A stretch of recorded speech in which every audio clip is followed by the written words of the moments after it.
Hey everybody, Eric Dorward here with the Spartan Rocketry Club, beginning a new project. This is an Estes model, the DARC-1, which I assume is probably supposed to be pronounced dark, so dark 1. This is a sci-fi one, so it should prove to be a fun build, but not a particularly impressive flyer. Yeah, this thing apparently is only going to get up to about 400 feet. There's a good reason for that. It's like painfully unaerodynamic, at least for a rocket, a model rocket. So, this is one of those where you should enjoy the build and be able to fly it pretty much anywhere. So, let's give this a go. First thing to do, there's not a whole lot of balsa. It's a bunch of fairly odd shapes here. So, quickly give this a quick sand. I've already done the back, so that should cut things down here a little bit. Naturally, I'm not going to get this perfectly smooth. I'm not going to get rid of all the grains just by doing this, but this is at least a good start. The core of this model, though, you notice that front bit, that is all plastic. So this kit does require a decent amount of CA gluing, which I don't particularly recommend for anybody who is not an adult. If you are going to do this and you are not a grown-up, I really hope you've got some practice with CA before you do this, and you should definitely be supervised because it's pretty easy to glue your fingers together with CA glue, and it's not easy to get it apart afterwards. So hopefully that won't come up for anybody, adults included. All right, so I've given that a light sand. It is smooth-ish, I guess, but clearly that's going to require some work down the road, which is fine. We don't actually need that for now. The first real steps in the instructions then are going to have me working with the back end of this thing. So this is the back end of the rocket. It needs some lines on it for the fins. I've already done that using the door technique. So I got the little template here. I taped it on. I made marks. I then went over to the door and extended the lines down the length of this. Now, I need to make a mark. It says here at 5/8 of an inch from the end. So let's do that quickly. My ruler is a little bit hard to read down the last inch because it is a vintage ruler, but one of my favorites. So there we go. There's 5/8 of an inch. So that takes care of that.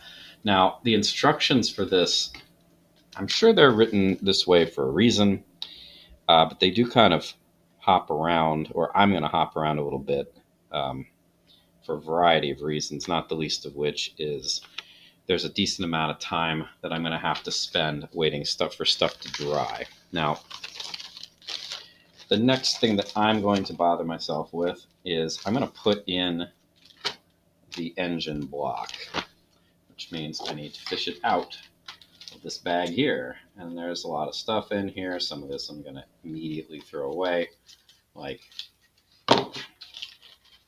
this one, for instance. I don't need the warranty card, I guess, and I probably don't need to read the NAR safety code because I've read it about a zillion times. But I do need this guy, and then I need that to push it properly in place.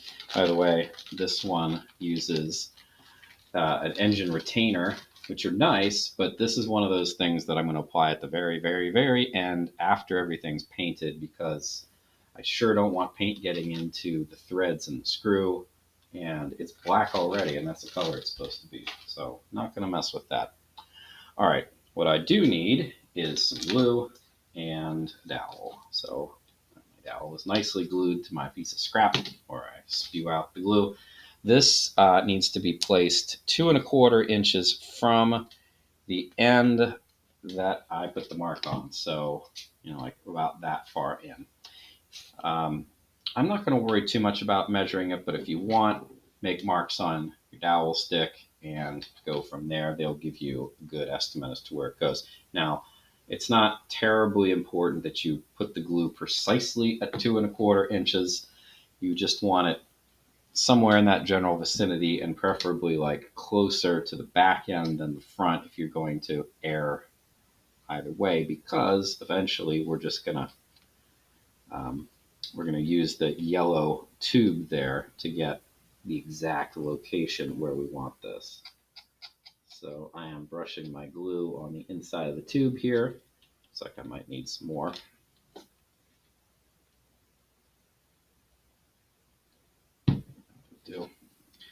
It's fairly difficult to see in this thing, but that's okay. The goal here is to not come up short either. Like, you don't want to get any glue right by the entrance, which I've done. So I'm just going to clean that up because that'll make it hard to get motors in the future. All right, so that's basically set. I'm going to put my green engine block in there. This thing I need to measure, so I better kind of hurry up here. I need to mark off 1/4 inch from the end. Now, why they do it this way and they don't just make these things 1/4 inch shorter, I guess they want you to give some space to be able to pull it out, but I can get these out, even if they're in, I just pull it back out. Anyway, so this then is going to push the engine block to where it's supposed to go. I've got it up to the line. Make sure you take this thing out. If you don't take it out, you have ruined this tube.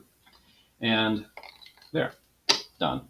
Okay, I actually had way too much glue here, so let's try to spread that out so it doesn't glue stuff where I do need it.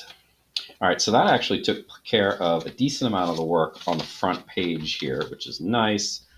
The next thing I need to do is to start constructing the fins, the back fins anyway.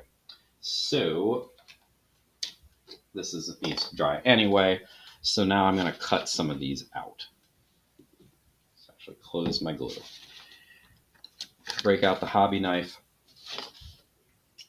Now, I don't need everything right now, so I am not going to cut everything out. I need these 2 big fins here, and then I need these 8 little pieces here.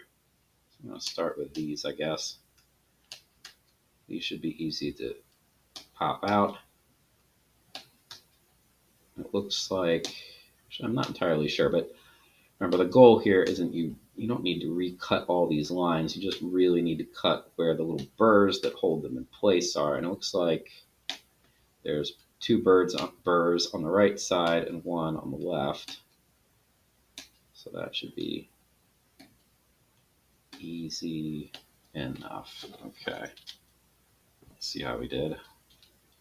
That one seems a little stuck still. If I missed that. No. No, it looks like I cut it. It just, there we go. Yeah. For whatever reason, didn't quite go out. All right. The main fins then, same deal. Cutting them out. I am going to, it's always a good idea to make sure that you're cutting away from like other pieces. So if the knife slips, you don't cut things. So I'm going to cut this way because I don't want to cut into the fin like that. But I need to be careful so I don't accidentally like cut into that bit. Although I believe that piece is decorative. Cutting with the grain is generally quite easy. You don't get a lot of resistance, but these cross cuts, sometimes they can be a little bit tougher. And again, I'm cutting away from the other pieces here. So if I have a little bit of a knife slip, I'm not going to damage anything other than, I suppose, possibly myself, although I'm not too worried about that. Do be careful, though. I mean, it is a knife. It's not going to take your fingers off, but it can certainly cut you. What else we got? I think there's a little burr here, so I'm going to do my best to cut that apart. Any others? Well, let's see. Nope, guess not. Looks like I did a pretty decent job cutting that here. I could push this out, but I can feel that it's still gripping, so I'm going to try to just slice gently through there. Same deal here. Actually, that one seemed to come out. Oh, all right, good enough. Okay, so the rest of these pieces, they come into play later-ish. Actually, I think this one here, yeah, this is, you're going to have to look at the instructions, right? So on the first page, there's diagram. Everything's labeled. I'm going to need E soon, so I might as well cut that one out as well. E is the one that doesn't have the little notches in it, so that's this guy here. So let's cut that one out while I'm at it.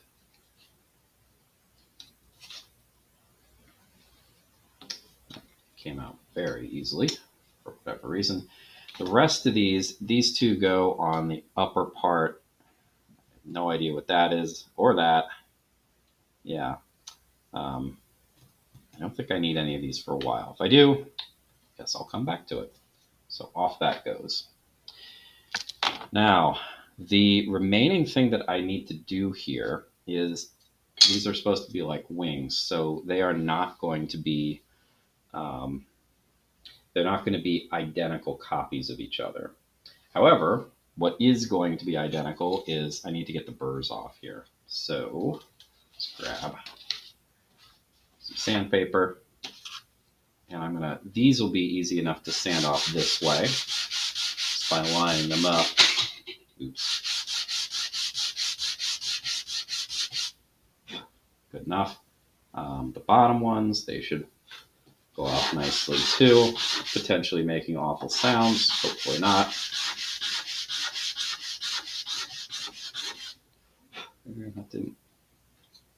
I didn't really sand this. Apparently they weren't quite level because this side didn't really get sanded at all. You could tell because it's dark. And the other side did, so I probably didn't have it quite perpendicular. That's better, but let's sand a little bit more. Okay. The top you can get as well.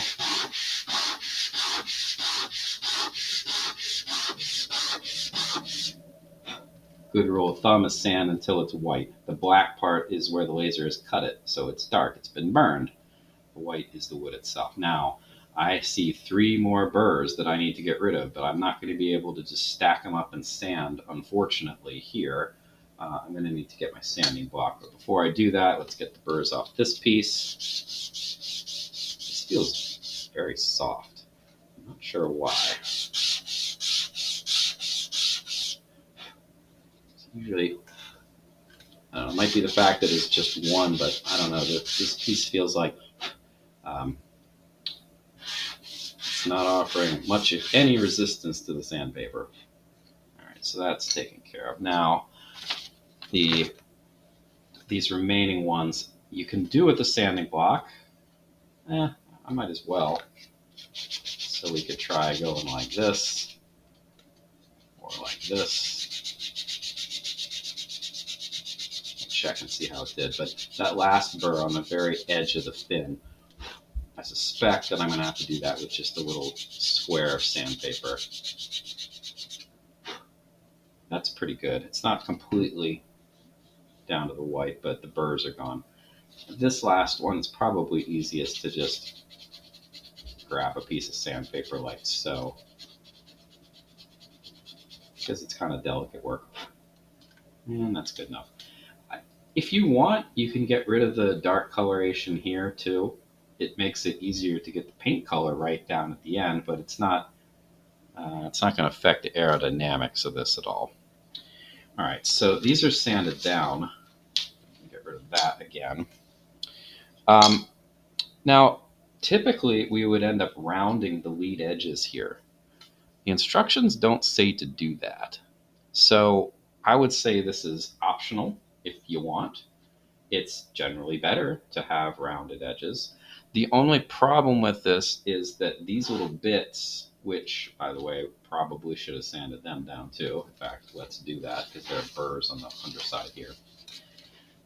Anyway, these bits are going to attach to the very edges of the fin, and if we do round it, we might have issues getting them on correctly. So that may be why the instructions don't have us do that.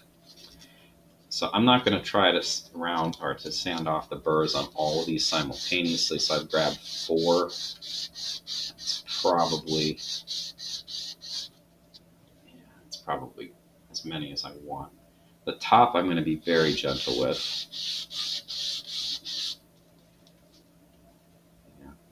Because the edges here are rounded and I don't want to mess with the rounding. So I didn't completely get the burr off, I don't think, but I want to go slowly here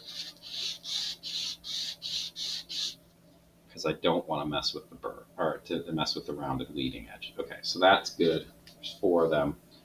The other 4, let's process them. These, by the way, I didn't realize it. I thought they were the same at both the front and the back, but they're not. This one has a rounded edge and this one has a more tapered edge. So I assume that I'm going to have to make sure I've got these lined up properly when I glue them in place. Okay, a little more on the front. Flip it over. A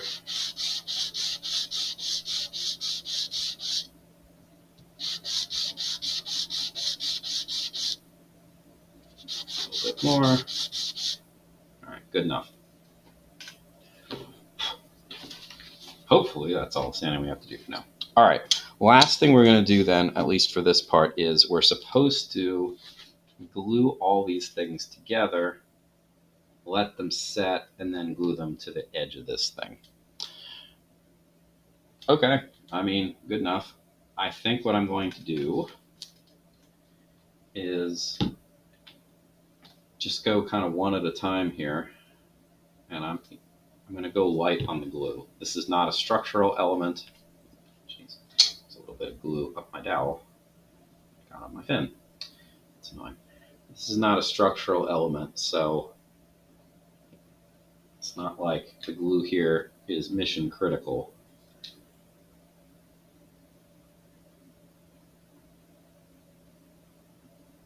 I'm going to try to get them all together first, and then I'm going to work on final alignment.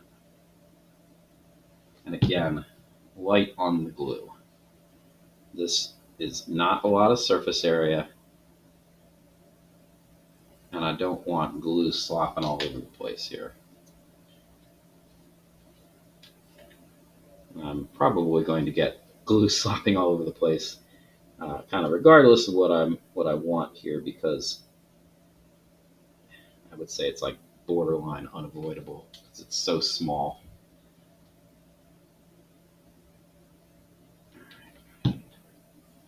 Yeah, and do make sure that you have the tapered ends and the rounded ends all pointed in the right direction, because they're not symmetrical, so therefore not interchangeable.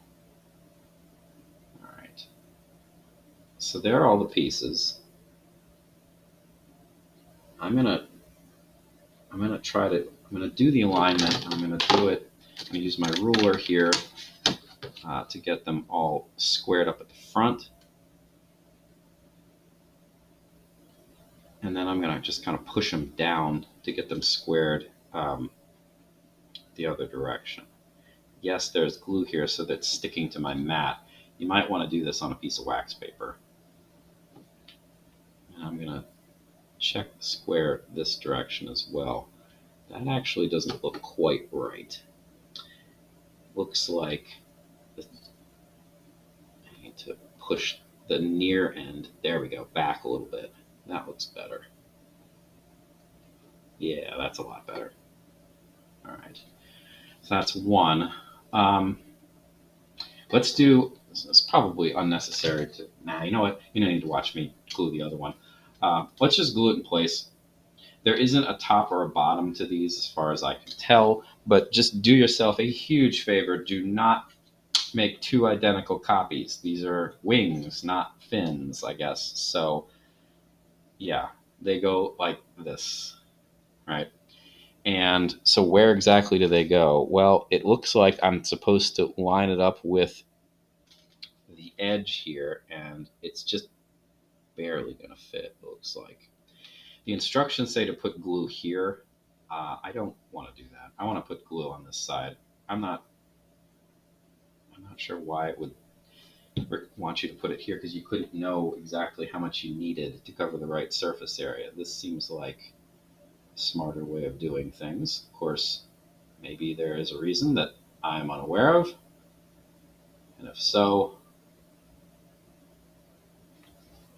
well then follow that reason, I guess. All right, so let's put this on. I want it aligned with the back corner, like so. That's not aligned, which is fine. It's going to be really quite slippery until the glue starts to tack.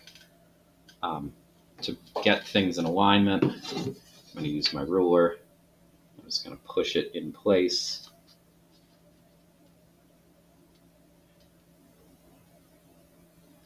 Okay. And there's glue bursting out the seams here. That's okay. It's pretty much to be expected. I'm going to try to clean it up here with my finger as best as I can. All right. How's this looking? It looks like it could be bumped up a little bit, but the back looks good. All right. The only concern I have for this is sometimes pieces like this, when you're gluing them together, tend to delaminate. So it's worth considering putting something heavy on this to squish it down while it dries. I'm not really concerned about that, but I guess it's just good practice. So let's do that. There is a bit of glue here, so you might want to put wax paper on top of it, but I think we'll be fine without. Here's a bottle of something heavy, so we'll just plop that on there and let it sit. All right, so in the intervening time, I am going to glue together the rest of the other fin and attach it, and then I will catch up to you in the next episode. See you then.